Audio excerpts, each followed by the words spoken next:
ஸ்ரீ சாய்நாத ஸ்தவன மஞ்சரி. ஸ்ரீ கணேசனை வணங்குகிறேன்.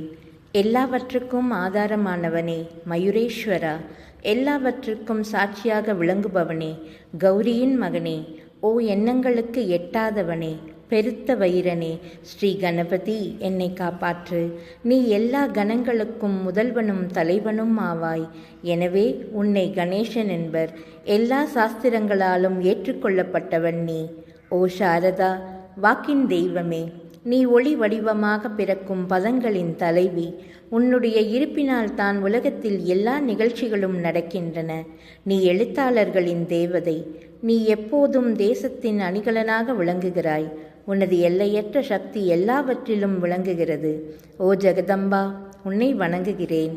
ஓ பூர்ண பிரம்மா, தெய்வீக தோற்றத்தின் மிக உயர்ந்த இறுதி நிலையில் உள்ளவனே, மகான்களுக்கு பிரியமானவனே, குணங்களோடு கூடிய உருவம் எடுத்தவனே, பண்டரிராயா, கருணை கடலே, எல்லையற்ற கருணை உடையவனே, பாண்டுரங்கா, ஓ நரஹரி, நீ எல்லாவற்றின் சூத்திரதாரி, எல்லாவற்றையும் ஆட்டுவிக்கும் கயிற்றை தாங்கியவன். நீ உலகம் முழுவதும் எங்கும் வியாபித்துள்ளாய். எல்லா சாஸ்திரங்களும் உன்னுடைய உண்மையான உருவத்தை பற்றி ஆராய்ச்சி செய்கின்றன. வெறும் புத்தக அறிவு மட்டும் பெற்றவர்களுக்கு நீ காணப்படுவதில்லை. ஓ சக்கரபாணி, அத்தகைய அறிவிலிகள் யாவரும் உன் வெறும் வாத பிரதிவாதங்களிலேயே உழல்கிறார்கள். மகான்கள் மட்டுமே உன்னை அறிகிறார்கள். மற்றவர்கள் குழப்பத்தில் மூழ்கியவர்களாக மயங்கியவர்களாக உள்ளார்கள். உனக்கு பக்தியோடு கூடிய எனது சாஷ்டாங்க நமஸ்காரத்தை சமர்ப்பிக்கிறேன். ஓ 5 முகங்களை உடையவனே, சங்கரா, மனித மண்டையோடுகளாலான மாலை அணிந்தவனே, நீல நிறமுடைய கழுத்தனே, திகம்பரா, ஓங்கார ரூபா, பசுபதிநாதா, எவருடைய உதடுகளில் உனது நாமம் விளங்குகிறதோ அவர்களது துன்பங்கள் உடனடியாக விலகிவிடும். ஓ புனிதமானவரே, உன் நாமத்தின் மகிமை அத்தகையது. உனது பாதங்களை வணங்கி நான் இந்த துதியை சொல்ல முற்படுகிறேன். நீலகண்டா, இதற்கு உனது முழுமையான உதவியை எல்லா விதத்திலும் எனக்கு அளிப்பாயாக. இப்போது அத்ரி மகரிஷியின் குமாரனான தத்தரையும், லக்ஷ்மி தேவியின் குலதெய்வமான விஷ்ணுவையும், ஸ்ரீ துக்காராம் முதலான எல்லா மகான்களையும், பின்னர் பக்தர்கள் அனைவரையும் வணங்குகிறேன். சாய்நாதா, உமது வெற்றி உண்டாகுக. பாவிகளை ஓய்விப்பவரே, அருள் நிறைந்தவரே, இப்போது உமது பாதங்களில் எனது சிரத்தை வைக்கின்றேன். எனக்கு பயமற்ற நிலையையும் உமது பாதுகாப்பையும் அளிப்பீராக. நீ பூரணமான பிரம்மஸ்வரூபம், சுகங்களின் இருப்பிடம். மனிதர்களில் சிறந்தவன் நீயே. விஷ்ணு எவருடைய பாதி உடலாக உமாதேவி இருக்கிறாளோ அந்த காமனை எரித்த சிவனும் நீயே. நீ மனித உருவெடுத்த பரமேஸ்வரன். நீ ஞான வானத்தின் கதிரவன். நீ கருணை கடல். நீ பிறப்பிறப்பாகிய பிணிக்கு மருந்து. நீ ஏழை எளியவர்களின் சிந்தாமணி. நீ உனது பக்தர்களை தூய்மைப்படுத்தும் கங்கா நதி. சம்சார கடலில் மூழ்குபவர்களுக்கு நீ ஓடம், அஞ்சுபவர்களுக்கு புகலிடம் நீ. இந்த பிரபஞ்சத்தின் மூல காரணமாக எந்த பரிசுத்தமான சைத்தன்யம் விளங்குகிறதோ, ஓ கருணை கடலே, அது நீயே. இந்த பிரபஞ்சம் உனது ஒரு விளையாட்டு. தாங்கள் பிறவியற்றவர், உமக்கு இறப்பும் இல்லை. நன்கு ஆழ்ந்து விசாரித்து பார்த்து இறுதியில் அடையப்பட்ட முடிவிதுவே. பிறப்பு இறப்பு இவை இரண்டும் அஞ்ஞானத்தினால் தோன்றியவை. ஓ மகாராஜா, நீர் அவை இரண்டினின்றும் கொஞ்சம் கூட பற்றற்றவராக உள்ளீர். நீர் ஓடையில் வெளிப்பட்டது என்றால் அது அங்கேயே தோன்றியதாக ஆகுமா? முன்பே நீர் நிரம்ப உள்ளது, உள்ளே இருந்து வெளியே வந்தது, அவ்வளவே. படுகையில் நீர் வந்தபோது அதற்கு ஓடை என்ற பெயர் ஏற்பட்டது. நீர் இல்லாவிடில் அது வெறும் படுகையே. பெருகுவது வற்றிவிடுவது பற்றி நீர் சற்றும் பொருட்படுத்துவதே இல்லை. நீர் படுகைக்கு கொஞ்சமேனும் முக்கியத்துவம் அளிப்பதில்லை. படுகை மட்டும் நீர் நிறைந்துள்ள போது பெருமை கொள்கிறது. நீர் வற்றும் பொழுது மிகவும் வருந்தும் நிலையை அடைகிறது. மனித உடல் நீர்ப்படுகை போன்றது. சுத்த சைத்தன்யமே பரிசுத்தமான நீரூற்று. நீர்ப்படுகைகள் எண்ணற்றவை இருப்பினும் நீர் மட்டும் வேறுபடுவதில்லை. பிறப்பற்றவரான அருட்கடலே, உமது வஜ்ராயுதம் என் அஞ்ஞானமாகிய மலையை அழிக்கட்டும் என வேண்டுகிறேன். இத்தகைய எண்ணற்ற தோற்றங்கள் இதுவரை பூமியில் ஏற்பட்டுள்ளன, இப்போதிருந்தும் இருந்து வருகின்றன, வரும் காலத்தில் இனிமேலும் ஏற்பட போகின்றன. இந்த ஒவ்வொரு தோற்றத்திற்கும் ஒரு தனிப்பெயரும் உருவமும் கிடைக்கிறது. அதன் மூலம் உலகத்தில் அவற்றை பிரித்தறிகிறார்கள். ஆத்மாவை பொறுத்தவரை நான், நீ என்று கூறுவது பொருந்தாது. இருமை என்பதே எங்கு இருப்பதற்கு இடமில்லையோ அதுவே உண்மையான ஆத்மா எனப்படுவது. மேலும் உண்மையில் ஆத்மா பிரபஞ்சம் முழுவதிலும் வியாபித்துள்ளது. பின் நான், நீ என பிரித்து பார்க்க வழியில்லாமல் போகிறது. மேகத்திலிருந்து பிறக்கும் நீர் ஒரே தன்மையானது. பூமியின் மேல் இறங்கிய பிறகு அதற்கு பற்பல வேறுபாடுகள் ஏற்படுகின்றன. கோதாவரி நதிப்படுகையில் விழுந்த நீர் கோதாவரி என்று அழைக்கப்படுகிறது. கிணற்றில் விழுந்த நீருக்கு அத்தகைய மேன்மை இல்லை. மகான்களின் உருவமாகிய கோதாவரியில் உள்ள நீர் நீங்கள். நாங்கள் குளம், குட்டை, கிணறு போன்றவர்கள். நம்மிடையே உள்ள வேறுபாடு இதுவே. எங்களுடைய வாழ்வின் உண்மையான குறிக்கோளை அடைய நாங்கள் உங்களிடம் வர வேண்டும். எப்போதும் இருக்கரம் கூப்பி உங்களை சரணடைய வேண்டும். ஏனெனில் நீங்கள் புனிதத்தின் உறைவிடம். கோதாவரி நதிக்கு பாத்திரத்தினால் புனிதம் ஏற்பட்டது. வெறும் நீரை மட்டுமே நோக்குவோமாகில் அது எங்கும் ஒரே விதமானது. கோதாவரி நதிப்படுகை புனிதம் வாய்ந்தது என்பது தீர்மானிக்கப்பட்ட உண்மை. அதனை தீர்மானிப்பதற்கு பூமியின் நல்ல தன்மை, தீயத்தன்மை ஆகியவையே உதவி செய்கின்றன. மேகத்தினின்று வந்த நீரின் புனிதத்தை எந்த பூமி பாகம் மாற்றவில்லையோ அந்த பாகத்தை சாஸ்திரம் அறிந்தவர்கள் கோதா என்று அழைத்தார்கள். மற்ற இடங்களில் விழுந்த நீர் அந்தந்த மண்ணின் குணத்தை ஏற்றுக்கொள்கிறது. தோற்றத்தின் போது இனிமையாக இருந்த நீர் அசுத்தமாகவும் கசப்பாகவும் உப்பாகவும் ஆயிற்று. அவ்வாறே குருநாதா, எந்த சரீரத்தில் 6 வகையான தீமைகள் ஏற்படவில்லையோ அந்த புனிதமான சரீரத்திற்கு மகான் என்ற பெயர் பொருந்தும். எனவே மேன்மையும் புனிதமும் பொருந்திய மகான்களை அந்த கோதாவரி என்றே கூறுகிறேன். எல்லா ஜீவர்களிலும் உங்களது தகுதி மிகச்சிறந்ததாக உள்ளது. பிரபஞ்சத்தின் ஆரம்ப காலத்திலிருந்தே கோதாவரி ஏற்பட்டுள்ளது. நீரும் முழுமையாக நிரம்பியுள்ளது. இன்று வரை அதற்கு குறைவு ஏற்படவில்லை. ராவணனுடைய எதிரி ராமபிரான் கோதாவரியின் கரைக்கு வந்தபோது இருந்த அதே நீர் இன்று வரை எவ்வாறு இருக்கும் என்று பாருங்கள். படுகை மட்டும் அதே நீர் கடலை அடைந்தது. நீர்ப்படுகையின் புனிதத்தன்மை மட்டும் இன்று வரை நிரந்தரமாக உள்ளது. ஒவ்வொரு ஆண்டும் பழைய நீர் சென்று புதிய நீர் படுகையின் உள்ளே வருகிறது. பாபா, அதே நியாயம் தங்களுக்கும் பொருந்தும். ஒவ்வொரு நூற்றாண்டும் ஒரு ஆண்டைப் போலவும் அந்த நூற்றாண்டில் தோன்றிய சாதுக்கள் நீரைப் போலவும் அவர்களுள் மிகப்பெரிய மகான்கள் அலைகள் போலவும் உவமைக்கப்படுகிறார்கள். இந்த மகான்களின் உருவமாகிய கோதாவரியில் முதல் ஆண்டில் சனதர், சனகர், சனந்தனர் முதலியோரின் வெள்ளம் ஏற்பட்டது.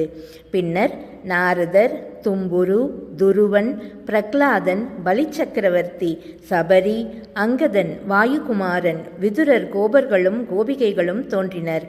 இவ்வாறு இன்று வரை ஒவ்வொரு நூற்றாண்டிலும் ஒன்றன் பின் ஒன்றாக மகான்களின் வெள்ளம் ஏற்பட்டு வந்துள்ளது. நான் அதனை வர்ணிப்பதற்கு இயலாதவளாக உள்ளேன். ஓ சாயி, இந்த நிகழும் நூற்றாண்டில் மகான்களின் தோற்றமாகிய கோதாவரியில் நிச்சயமாக உமது வெள்ளம் வந்துள்ளது. எனவே உமது திவ்ய சரணார விந்தங்களுக்கு வந்தனை செய்கிறேன். மகாராஜா, எனது துர்குணங்களை கொஞ்சம் கூட பொருட்படுத்த வேண்டாம். நான் ஏழை, எளியவன், அஞ்ஞானி, பாவிகளுக்குள்ளே தலை சிறந்தவன், எல்லா துர்குணங்களும் பொருந்தியவன். அதனால் என்னை நிராகரிக்க வேண்டாம். பரிசக்கள் இரும்பினுடைய குறைகளை பொருட்படுத்துவது இல்லை. கோதாவரி நதி தன்னை தேடி வரும் கிராமத்து சிறு ஓடைகளை திருப்பி அனுப்புவது இல்லை. தங்களுடைய அருள் நோக்கை செலுத்தி என்னிடம் உள்ள எல்லா தீய குணங்களையும் விரைவாக அழித்து விடுங்கள். அடியேனுடைய வேண்டுதல் இதுவே. பரிசக்கல்லின் தொடர்பு ஏற்பட்டும் இரும்பின் இரும்புத்தன்மை அளிக்கப்படாவிட்டால் குருநாதா, இது பரிசக்களின் பெருமைக்கு இழுக்கு. என்னை பாவியாகவே இருக்கும்படி வைக்காதீர்கள். தாங்கள் தாழ்வும் அடைய வேண்டாம். நீங்கள் பரிசக்கள், நான் இரும்பு. எனது அவமானம் உமதே என்பதை பாருங்கள். குழந்தை எப்போதும் தவறுகள் செய்கிறது, ஆனால் தாய் சினம் கொள்வதில்லை. இதை நினைவிற்கொண்டு எனக்கு தங்கள் அருளாகிய பிரசாதத்தை அளிப்பீராக. ஓ சத்குரு சாய்நாதா, நீயே எனது கற்பகத்தரு. சம்சார சாகரத்தை கடக்க உதவும் சிறந்த படகு நிச்சயமாக நீயே. நீயே காமதேனு, சிந்தாமணி நீ, ஞானவானத்தின் கதிரவன் நீ, நற்குணங்களின் பெரும் சுரங்கம் நீ, ஸ்வர்க்கத்திற்கு செல்ல உதவும் படிக்கல்லும் நீயே. ஓ புண்ணியங்களின் இருப்பிடமே, சுத்திகரிப்பவரில் சிறந்தவரே, சாந்தமூர்த்தியே, ஆனந்தத்தின் உறைவிடமே, பிரம்மஸ்வரூபனே, பரிபூரணனே, வேறுபாடு அற்றவனே, ஞானக்கடலே, ஓ ஞானத்தின் உருவமே, மனிதர்களில் சிறந்தவனே, பொறுமை, சாந்தி ஆகியவற்றின் உறைவிடமே, பக்தர்களின் இளைப்பாறும் இடமே, என்பால் மகிழ்வு நிறைந்த உன் அருள் நோக்கை செலுத்துவீராக. சத்குருவே, மச்சேந்திரரும் நீயே, மகாத்மா ஜாலந்தரரும் நீயே. நீயே நிவர்த்திதானரும் ஞானேஸ்வரரும் ஆவாய். கபீர், ஷேக் முகமது, இயேசுநாதர் ஆகியோரும் நீயே. நீயே போதலாவும் சாவதா மாளியும், உண்மையில் ராமதாசரும் நீயே.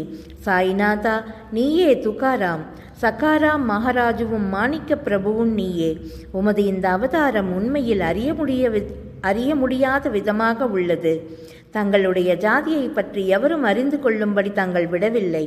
சிலர் உங்களுடைய முஸ்லிம் என்கின்றனர், சிலர் அந்தனர் என்கின்றனர். கிருஷ்ணனுக்கு சமமான லீலைகளை தாங்கள் செய்கிறீர்கள். ஸ்ரீ கிருஷ்ணனை பார்த்து பலரும் பலவிதமாக பேசினர்.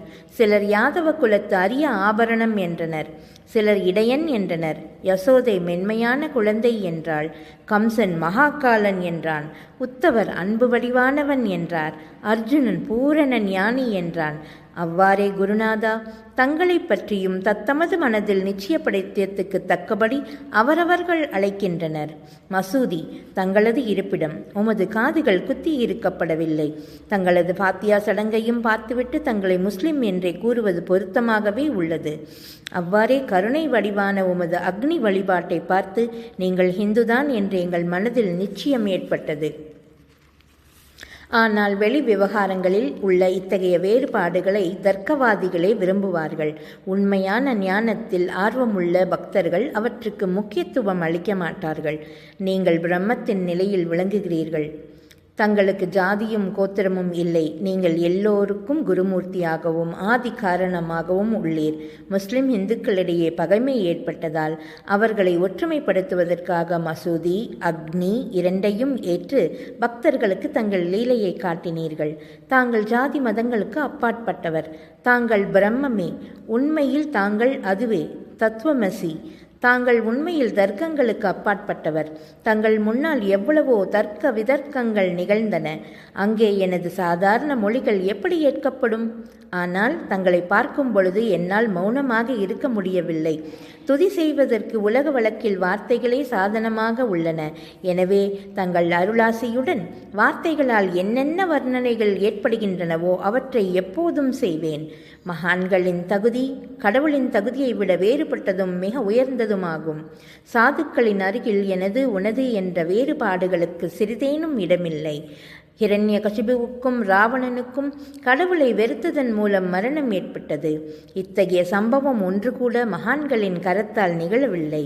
அரசன் கோபிச்சந்தன் ஜாலந்தரரை சாணக்குவியலில் புதைத்தான்.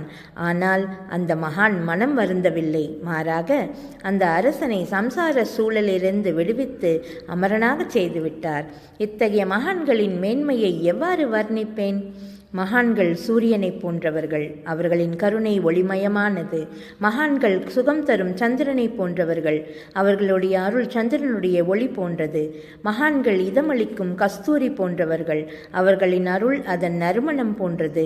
மகான்கள் ரசம் நிரம்பிய கரும்பு போன்றவர்கள். அவர்களது அருள் அதன் இன்சுவை போன்றது. மகான்கள் நல்லவரிடமும் தீயவரிடமும் ஒரே விதமாக நடந்து கொள்கிறார்கள். மாறாக பாவிகளிடமே எல்லையற்ற அன்பு உள்ளவர்களாக உள்ளார்கள். கோதாவரி நதியின் நீரில் அழுக்கடைந்த துணிகளை துவைப்பதற்காக வருகின்றன. சுத்தமான துணிகள் கோதாவரியினின்று வெகு தொலைவில் பெட்டியிலேயே தங்குகின்றன. பெட்டியில் வைக்கப்பட்டிருந்த அந்த துணியும் ஒருமுறை கோதாவரி படுகையில் நன்றாக துவைப்பதற்காக வந்தது. இந்த ஓமையில் பெட்டிதான் வைகுண்டம். தாங்களே கோதாவரி. நம்பிக்கையே படித்துறை. ஜீவாத்மாக்களே துணிகள். 6 விதமான விகாரங்களே அவைகளை பற்றியுள்ள அழுக்கு. தங்களது பாதார விந்தங்களை தரிசிப்பதே கோதாவரி ஸ்நானமாகும். எல்லா அழுக்குகளையும் போக்கி சுத்தப்படுத்துவதில் தாங்கள் மிகுந்த சாமர்த்தியசாலி. சம்சாரத்தில் உழலும் ஜனங்கள் ஆகிய நாங்கள் மேலும் மேலும் அழுக்கு படிந்தவர்களாகவே உள்ளோம். எனவே மகான்களின் தரிசனம் பெறுவதற்கு உரிமை பெற்றவர்கள் நாங்கள். கோதாவரி நதியில் நீர் நிரம்பியுள்ளது. படித்துறையில் துவைப்பதற்கு அழுக்கு துணிகள் உள்ளன. அதை அப்படியே துவைக்கப்படாமல் கிடந்தால் அது உண்மையில் கோதாவரிக்குத்தான் இழுக்காகும். தாங்கள் அடர்ந்த நிழலும் குளிர்ச்சியும் தரும் சிறந்த மரம். நாங்கள் உண்மையில் பாதசாரிகள். கதிரவன் தாபத்திரங்களாகிய வெயிலால் எங்களை சுட்டெரிக்கிறான். அவனுடைய தாபத்திலிருந்து கருணை கூர்ந்து, ஓ குருநாதா, எங்களை காப்பாற்றும். உங்கள் நல் அருளின் குளிர் நிழல் இவ்வுலகை காப்பாற்றும் தன்மையுடையது. மரத்தின் அடியில் அமர்ந்தும் ஒருவன் மேலிருந்து வெயிலை உணர்வான் ஆகில் அந்த மரத்தை எவர் நிழல் தரும் மரம் என்று கூறுவர்? உமது அருளின்றி உலகில் நன்மை என்று ஏற்படுவது இல்லை. தர்மத்தை நிலைநிறுத்துவதற்காக சேஷசாயி அர்ஜுனனுக்கு நண்பனானான். விபீஷணன் சுக்ரீவனுடைய அருளினாலேயே அரசனான ஸ்ரீராமனின் அருகாமையை அடைந்தான்.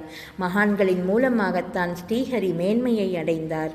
எந்த பிரம்மத்தை பற்றி வேதங்களில் கூட வர்ணிக்கப்படவில்லையோ அத்தகைய பிரம்மத்தை உலகத்தில் சகுனமாக செய்து வெக்கப்பட வைத்தார்கள் மகான்கள். தாமாஜி என்ற பக்தர் வைகுண்டபதியும் ருக்மணி வருணுமாகிய இறைவனை ஒரு தாழ்ந்த குலத்தவனாக உருவெடுக்கும்படி செய்தார். சோகாமேளா என்ற பக்தர் ஜெகதாத்மா ஆன இறைவனை தமது எருமைகளின் சவத்தை எடுக்கும்படி செய்தார். மகான்களின் பெருமையை உணர்ந்த ஜெகஜீவனாகிய இறைவன் அவர்களுக்காக தண்ணீரும் சுமந்தான். உண்மையில் மகான்கள் சச்சிதானந்த பிரபுவாகிய இறைவனின் எஜமானர்கள் ஆவார்கள். இப்போது அதிகம் சொல்வதற்கு எனக்கு வரவில்லை. நீயே எங்களுடைய தாயும் தந்தையும்.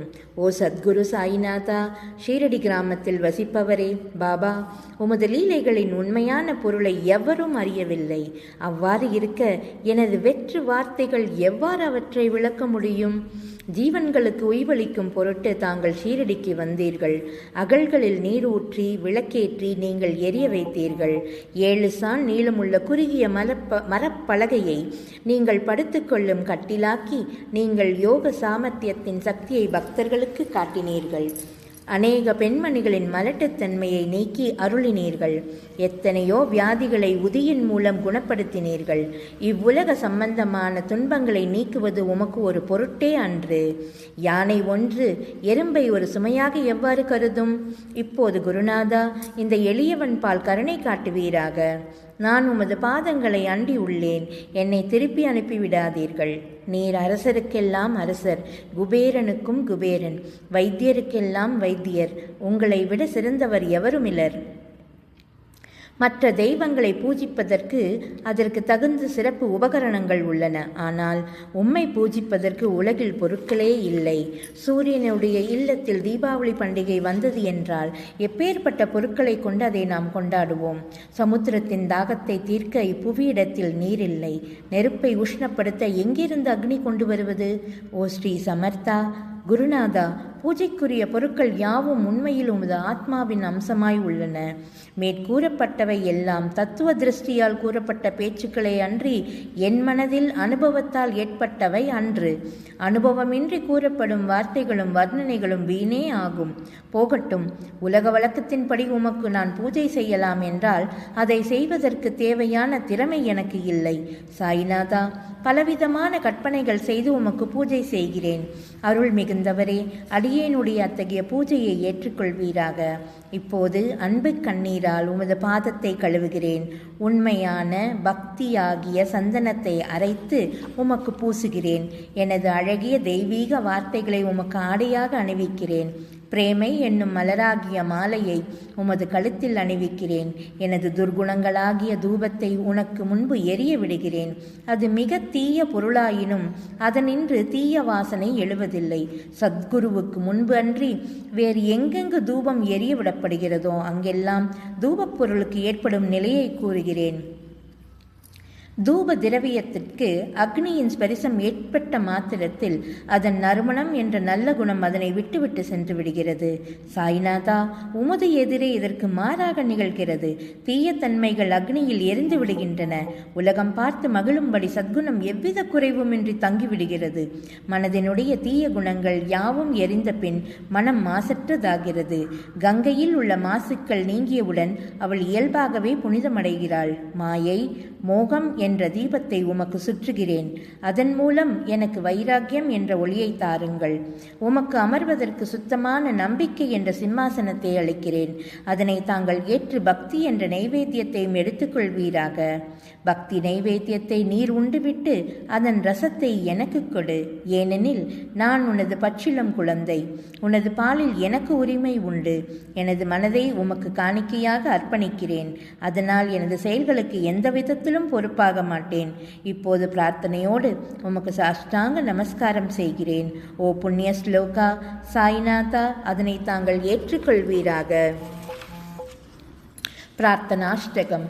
சாந்தமான மனமுடையவரே, சிறந்த அறிவுடையவரே, சாய்நாதா, அருள் நிறைந்தவரே, கருணை கடலே, உண்மையின் அவதார நாயகரே, மாயையாகிய இருளை அளிப்பவரே, ஜாதி மதங்களுக்கு அப்பாற்பட்டவரே, சாதனையின் முடிவை அடைந்தவரே, எண்ணங்களுக்கு அப்பாற்பட்டவரே, கருணைக்கு உறைவிடமான ஷீரடி கிராமத்தில் உறைபவரே, ஓ சாய்நாதா, என்னை காப்பாற்றும்.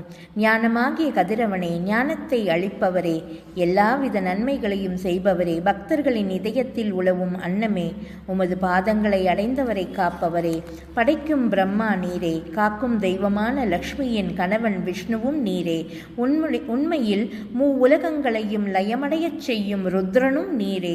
நீர் இல்லாத இடம் இவ்வுலகத்தில் எங்கும் இல்லை.